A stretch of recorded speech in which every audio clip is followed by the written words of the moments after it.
হরে কৃষ্ণ বন্ধুরা, welcome back to my channel. সকলকে শুভেচ্ছা জানিয়ে এবং আমার গুরুদেবের আশীর্বাদ মাথায় নিয়ে আমি আজকের দিনটা শুরু করে দিয়েছি। সকালবেলা গোপালের নিত্য সেবার যা যা কাজ থাকে সেগুলো সম্পন্ন করে আমি চলে যাব গোপালের রান্নাঘরে। আমি চলে এসেছি গোপালের রান্নাঘরে।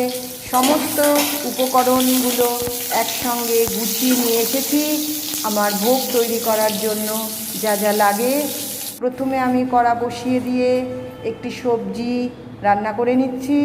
একে একে সমস্ত ভোগগুলো আমি তৈরি করে নিয়ে ফিরে আসব গোপালের ভোগের থালা সাজানোর জন্য। আমার সমস্ত ভোগ রান্না করা হয়ে গেছে এবং আমি গোপালের ভোগগুলো এক এক করে সাজিয়ে নেব। প্রথমে আমি দিয়ে দিলাম অন্ন এবং এক টুকরো লেবু।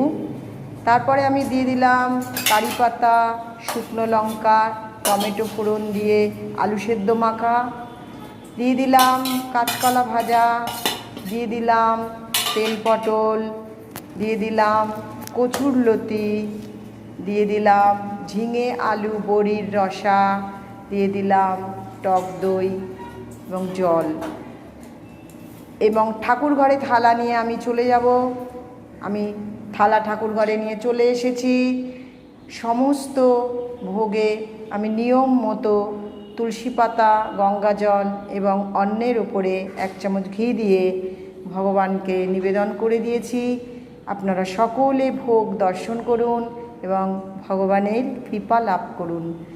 আমার এই ভিডিও যদি আপনাদের ভালো লেগে থাকে, লাইক, শেয়ার এবং সাবস্ক্রাইব করতে আপনারা ভুলবেন না।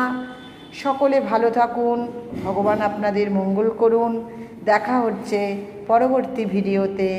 রাধে রাধে।